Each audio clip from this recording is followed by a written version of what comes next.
Hey Defenders, welcome back to the channel. We have more news, especially since everything is really starting to heat up right here in Minneapolis and St. Paul, Minnesota.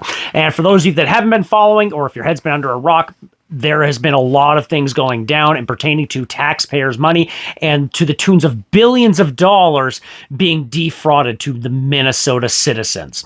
And it's absolutely astronomical what's absolutely occurring right now.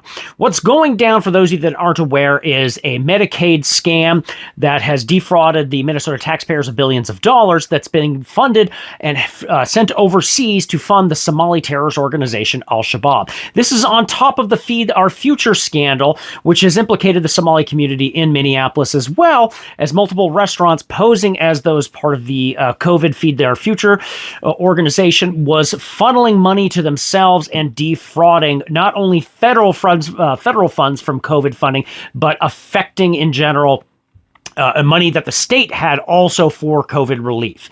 Now, what else is going on as things have heated up? Well, ICE has begun operations. We mentioned this in an earlier video that ICE would be coming in. It is happening now. And what's really interesting is if you watch the videos that are coming out of people living in Minneapolis, you definitely have a bifurcation in the population. There's people there that definitely support ICE and want to see the rogue elements of these communities deported.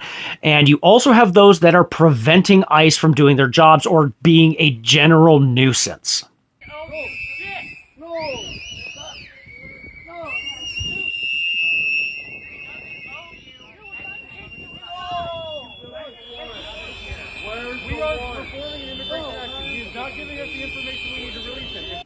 Now, who are these individuals that are being targeted, you might ask? Well, going down this list, there's definitely some colorful individuals. And for those that are worried that might lean a little left and follow this channel, which you are more than welcome to be here, absolutely, this is not a targeted raid of their community to remove individuals that are generally peaceful, as what we're seeing. And this is definitely causing a bifurcation on the right as well, as you're seeing individuals say like, hey, get all of them out. They shouldn't be here. Temporary protective status is removed. But the big focus right now are on violent criminals and those that are defrauding the Minnesota taxpayer. And I mean, if you look at some of like the accused crimes of some of these individuals, so Sarif Abdi, it was a former member of the Gangster Disciples, a major criminal organization in multiple cities in the United States, from St. Paul and Minneapolis all the way to New York City, and is a known current member of the Vice Lord Nation. He's been convicted of fraud, receiving stolen property, receiving a stolen vehicle theft, and multiple probation violations. Then we have Osman Shidane, convicted of SA of a minor, 13 years old. So pedophiles being targeted. And that's the part that like blows my mind, is that you have people that so far entrenched and not paying attention or asking further questions and looking at what's happening around, that they're willing to defend even pedophiles. Who else do we have on here? Well, Muhammad Ali, convicted of assault, fraud, robbery, and larceny. Rudy Arredondo Yarillo, convicted of felony smuggling aliens. He is a human trafficker. Part of one of the scourges of this planet as far as criminal, evil, detestable behavior. It's modern day slavery. And you have individuals in Minnesota defending these people. It blows my mind. Now, all these ICE strikes and the people reacting in Minneapolis, this is what it's leading up to, what I wanted to talk about tonight, and that is the reaction from city leadership to ICE and DHS operating within Minneapolis and St. Paul. Now, what we're going to focus on is Jacob Frey, or Frey, I can never pronounce his name right, but Jacob Frey, the mayor of Minneapolis, and what he has just stated. He has instituted an executive order refusing authorization for city parking lots, parking ramps, vacant lots, and garages to be used for civil immigration enforcement activities. ICE operations are underway in Minneapolis. An order from President Trump, he says, is to help fight fraud in our state. Yeah, Michelle Beck is at the live desk with what's happening and how the city is reacting. Michelle. Yeah, guys, this morning, a brand new executive order is in effect here in Minneapolis, and it comes straight from the mayor. Federal agents are now banned from using city-owned property, think parking lots and garages, for their immigration operations. That order comes as witnesses are capturing videos like this one near Lake Street. Here's a man being taken into custody and put in the back of an unmarked car. We're seeing ICE raids across the Twin. And it included different sections, which actually breaks down how it will be implemented through the Commissioner of Community Safety, and the city operations officer will direct this, and anybody in violation, as in helping federal law enforcement, are to be reported and essentially snitched on, in which case they can be discharged from civil service, which is very interesting. And why is this interesting? Well, just because he is denying a city and property in the city owned by the city to be denied use by federal law enforcement is technically a violation of the Supremacy Clause of United States title codes. Now, the Supremacy Clause specifically refers to Article 6, Section 1, Clause 2 of the U.S. Constitution. This Constitution and the laws of the United States, which shall be made in pursuance thereof, and all treaties made or which shall be made under the authority of the United States shall be the supreme law of the land, and the judges in every state shall be bound thereby, and anything in the Constitution or laws of any state to the contrary notwithstanding. Essentially saying the supreme law of the land, is particularly as we're looking at federal law enforcement, and which is completely, when it comes to ICE and deportations, is completely within the power of the executive branch, is the supreme law, and essentially Jacob Frey's executive order would be in violation of the Supremacy Clause.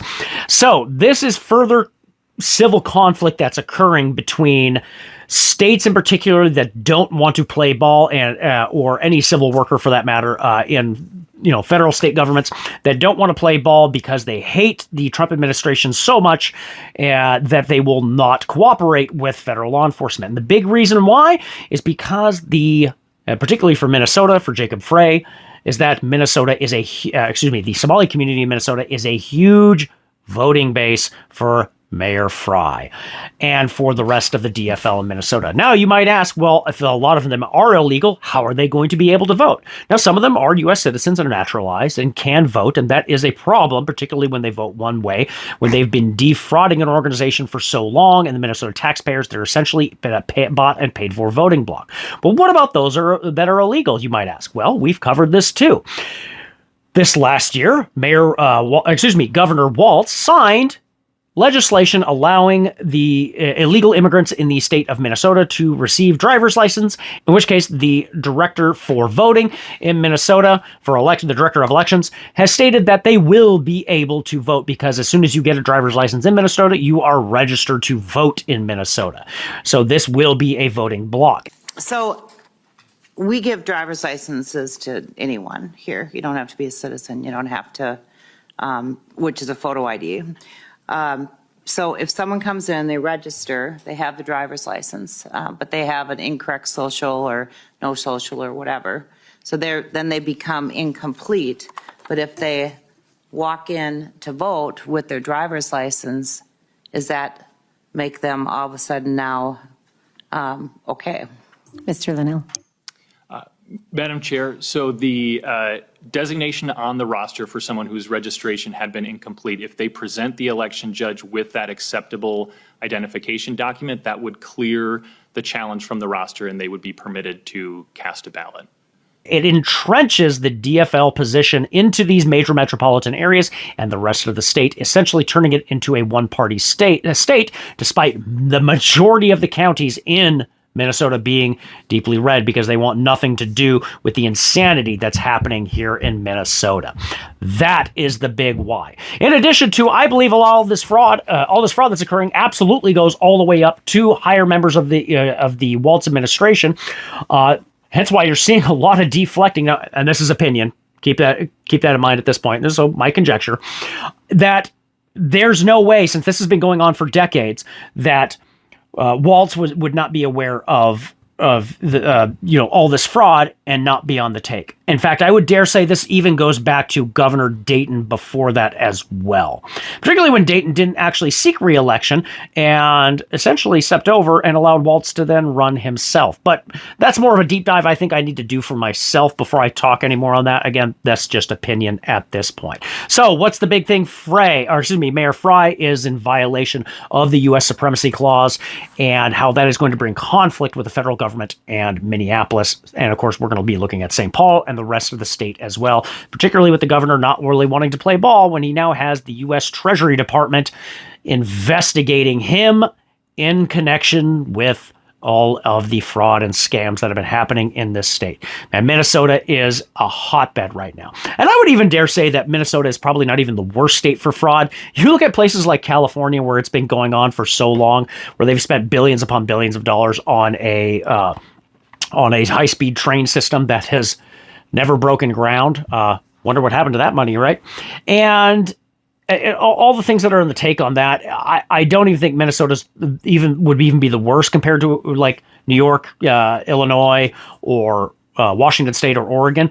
But Minnesota being with such a small population of only about 6 million people, and it being just a kind of a flyover state, that it's something that would normally be thought of as unheard of in the region that we're in. And here we are in the national limelight with Waltz at the dead center of this and the entirety of that Somali community, because of what it represents for a power base for voting and for cementing DFL control over the state. So it's a very, very interesting interconnected web that's definitely occurred, and Minnesota is definitely in the hot seat for this. So where do we go from here, really? I honestly don't know. Hopefully we see a lot more of the ICE raids continue. That's definitely what I'd like to see. Let's get these criminal elements and these human traffickers and pedophiles out of the state, out of the country, send them back home. Absolutely, I'm in agreement with that. So anyways, it's Mike with Aegis Defense Solutions. Thanks for sticking around. Remember, stay prepared, not scared. God bless, and good night, everybody.